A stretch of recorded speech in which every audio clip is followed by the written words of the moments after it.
अक़वाम मुत्तहिदा की एक खुफिया मीटिंग में जहां दुनिया के ताकतवर तरीन ममालिक के नुमाइंदे मौजूद थे, टेबल के बिल्कुल दरमियान एक स्याह ब्रीफ केस रखा था। ये कोई आम केस नहीं था। इसमें इंतहाई खुफिया न्यूक्लियर कोड्स मौजूद थे जिनकी अहमियत पूरी दुनिया के लिए खतरनाक थी। हर तरफ कैमरे थे, सख्त सिक्योरिटी थी, सब कुछ कंट्रोल में था। लेकिन फिर अचानक सिर्फ चंद सेकंड के अंदर वो ब्रीफ केस गायब हो गया।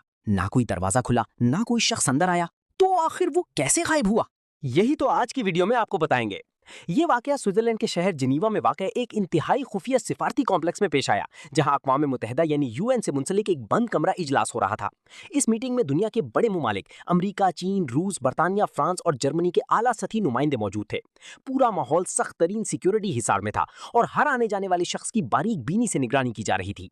इस कमरे के दरमियान एक सियाह रंग का ब्रीफ केस रखा गया था, जिसके बारे में सिर्फ चंद मुंतखब अफराद जानते थे कि उसमें इंतहाई हसास न्यूक्लियर लॉन्च ऑथराइजेशन कोड्स महफूज हैं। ये वो कोड्स थे जिनसे आलमी ताकत का तवाजुन चंद सेकंड में बदल सकता था।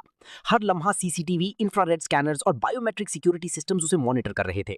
लेकिन अचानक सिर्फ 90 सेकंड के लिए पूरे सिक्योरिटी नेटवर्क में एक गैर मामूली खराबी पैदा हुई। बाद में उसे साइबर सिग्नल जैमिंग या इंटरनल ब्लैकआउट फेलियर करार दिया गया।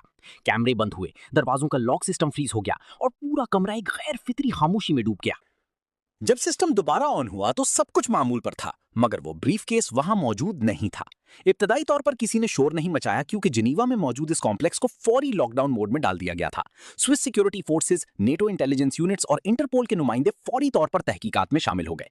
पूरे इलाके को सील कर दिया गया, हर दाखिली और खारजी रास्ता बंद कर दिया गया और तमाम शुरका से सख्त पूछताछ शुरू हुई।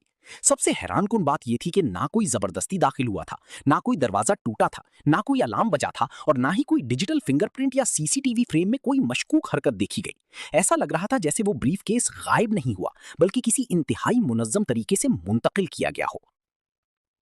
3 दिन बाद एक खुफिया सैटेलाइट इमेज लीक हुई जो बहीराए अस्वद, ब्लैक सी के करीब एक इंतहाई महफूज अस्करी तंसीब से मुंसलिक थी, जो मुबैना तौर पर एक रूसी असर और रसूख वाले खुफिया सिक्योरिटी जोन में वाक़ थी। इस तस्वीर में वही स्याह ब्रीफ केस एक ज़ेरे ज़मीन कमांड सेंटर के अंदर दिखाई दिया। ना कोई मुतालबा सामने आया, ना कोई डिमांड और ना ही कोई राब्ता। ये एक खामोश पैगाम था, एक ऐसी वार्निंग जिसका मतलब पूरी दुनिया समझ चुकी थी। आज तक किसी भी सरकारी इदारे ने इस वाक़े की मुकम्मल हकीकत तस्लीम नहीं की, लेकिन जिनीवा से बहीरा अस्वद तक फैला ये वाक़या आज भी इंटेलिजेंस दुनिया में एक गैर हलशुदा साइबर ऑपरेशन के तौर पर जाना जाता है। और शायद यही इस कहानी का सबसे खौफनाक पहलू है कि बाज़ औक़ात सबसे ताकतवर चीज़ हथियार नहीं होता, बल्कि इसे बगैर आवाज़ के गायब कर देने की सलाहियत होती है।